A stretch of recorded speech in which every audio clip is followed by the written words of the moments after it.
മലയാളി അല്ലാത്ത ഞാൻ എന്നെ അവരത്രത്തോളം സ്വീകരിച്ചിട്ടുണ്ട്.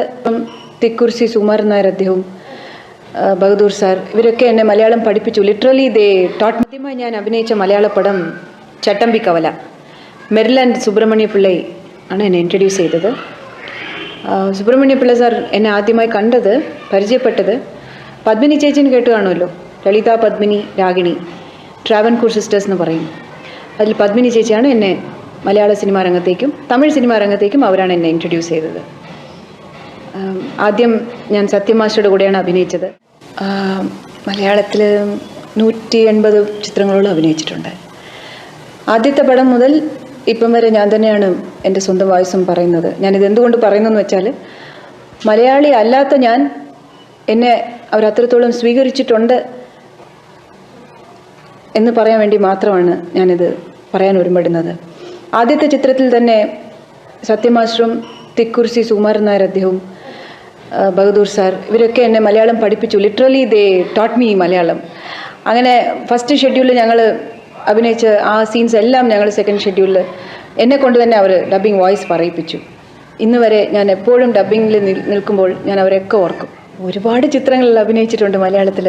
പിന്നെ കഴിയുന്നത്രയും ഞാൻ എപ്പോഴും ഈ കഥ കേൾക്കുമ്പോൾ ഒരു ചിത്രത്തിൽ നമ്മൾ അഭിനയിച്ച ഒരേ അതുപോലെ റോൾ കഴിയുന്നത്രയും അടുത്ത ചിത്രത്തിൽ ഇല്ലാതെ നോക്കും.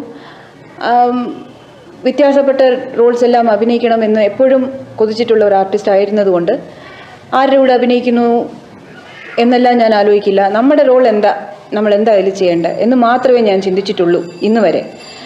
അതുകൊണ്ട് എൻ്റെ പല ചിത്രങ്ങളിലും വിവിധ കഥാപാത്രങ്ങളിൽ അന്നേ ഞാൻ ഈ പ്രായം മുതിർന്ന ക്യാരക്ടേഴ്സ് അങ്ങനെ ഒന്നും നോക്കാറില്ല. ഇൻഫാക്ട് ഏർലിയർ പിക്ചേഴ്സ് നോക്കുകയാണെങ്കിൽ ചട്ടമ്പി കവല കഴിഞ്ഞിട്ട് 1-2 ചിത്രങ്ങൾ ഞാൻ റെഗുലർ ഹീറോയിനായിട്ട് അഭിനയിച്ചു. പിന്നെ വന്നിട്ടുള്ളത് മിക്കവാറും എല്ലാം വ്യത്യസ്തപ്പെട്ട പല വിവിധ കഥാപാത്രങ്ങളുമാണ്. ഓരോ കഥാപാത്രത്തിനും അതിൻ്റേതായിട്ടുള്ള ഒരു ക്യാരക്ടറൈസേഷൻ ഉണ്ടാക്കി നമ്മൾ ചെയ്യണം എന്ന് അന്ന് മുതൽ ഇന്ന് വരെ ഞാൻ ശ്രമിച്ചിട്ടുണ്ട്. എത്രത്തോളം ഞാൻ സക്സീഡ് ആയിട്ടുണ്ട് എന്ന് ഓഡിയൻസ് വേണം പറയാൻ. നല്ല പടങ്ങൾ, നല്ല ഗാനങ്ങൾ, നല്ല കഥാപാത്രങ്ങൾ ഇതെല്ലാം സൃഷ്ടിക്കുമ്പോൾ ഓഡിയൻസ് അത് ഒരിക്കലും മറക്കാറില്ല. ഒരു ആർട്ടിസ്റ്റിന് കിട്ടുന്ന ഏറ്റവും വലിയ നേട്ടം എന്ന് പറയുന്നത് അത് മാത്രമേ ഉള്ളൂ. കഴിയുന്നത്രയും ഒരു പടത്തിൻ്റെ ഛായ വേറൊരു പടത്തിൽ ഉണ്ടാവാൻ പാടില്ല എന്ന് വിചാരിക്കും. പിന്നെ ചില റെഗുലർ പ്രൊഡ്യൂസേഴ്സിനും റെഗുലർ ഡയറക്ടേഴ്സിനും നമ്മൾ വർക്ക് ചെയ്യുമ്പോൾ ചിലപ്പോഴത് നോക്കിയിട്ട് കാര്യമില്ല. നമുക്ക് ഏറ്റവും അറിയപ്പെടുന്ന ആളുകളായിരിക്കും, അവർക്ക് വേണ്ടി ഒരു പടം ചെയ്തു എന്ന് വരും. പക്ഷെ പലപ്പോഴും എന്നെ സംബന്ധിച്ചിടത്തോളം I was very lucky, I am lucky. ഇപ്പോഴും എനിക്ക് കിട്ടുന്ന ക്യാരക്ടേഴ്സ് എല്ലാം ഒരു ക്യാരക്ടറെ പോലെ വേറൊരു ക്യാരക്ടർ ഉണ്ടായിരിക്കുന്നില്ല. അതുകൊണ്ട് മാത്രം വിവിധ ക്യാരക്ടറിൽ അഭിനയിക്കുമ്പോൾ നമുക്ക് പല ഷെയ്ഡ്സ്. ഇപ്പം ആസ് എ വുമൺ ഞാൻ വിശ്വസിക്കുന്നത് ഈ സൊസൈറ്റിയിൽ നമ്മുടെ വുമൻ്റെ ഒരു ഇമേജ് എന്ന് പറഞ്ഞാൽ ഏറ്റവും ഉന്നതമായ ഒരു ക്യാരക്ടർ ആയിരിക്കണം എന്ന് മാത്രമേ വിശ്വസിക്കാവൂ എന്ന് ഞാൻ വിചാരിക്കുന്നില്ല. ബിക്കോസ് പലപ്പോഴും പല തെറ്റുകളും നമ്മളും ചെയ്യുന്നുണ്ട്.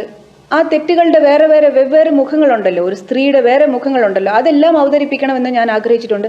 അതിൽ ഒരു അതിര് വരെ ഞാൻ സക്സസ്ഫുൾ ആയിട്ടുമുണ്ട്. ഫോർ ഇൻസ്റ്റൻസ് ആദാമിൻ്റെ വാരിയൽ ജീവിതത്തിൽ വളരെ ആർട്ടിഫിഷ്യലായിട്ടൊരു മുഖംമൂടി അണിഞ്ഞ ഒരു സ്ത്രീയുടെ ഒരു പണം ഉള്ള ഒരു സ്ത്രീയുടെ ഒരു കഥാപാത്രമായിരുന്നു.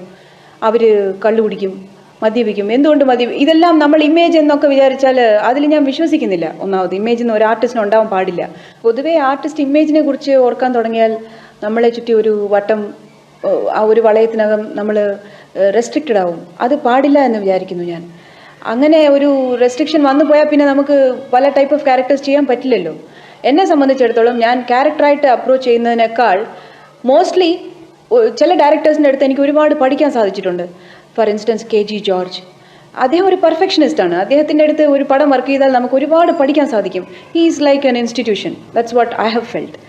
ആൻഡ് ഫാസിൽ, മിസ്റ്റർ ഭരതൻ, പിന്നെ ശശികുമാർ സാർ, ഇവരെല്ലാം പെർഫെക്റ്റ് ടെക്നീഷ്യൻസ് ആണ്. അവരുടെ അടുത്തു നിന്നൊക്കെ ഞങ്ങൾക്ക് ഒരുപാട് പഠിക്കാൻ സാധിച്ചിട്ടുണ്ട്. അതിൻ്റേതായിട്ടുള്ള ഒരു സെപ്പറേറ്റായ ഒരു സ്പെഷ്യൽ പിക്ചേഴ്സ് ആയിരുന്നിരിക്കും ആ പടങ്ങളെല്ലാം. അങ്ങനെയാണ് ഞാൻ വിചാരിച്ചിട്ടുള്ളത്.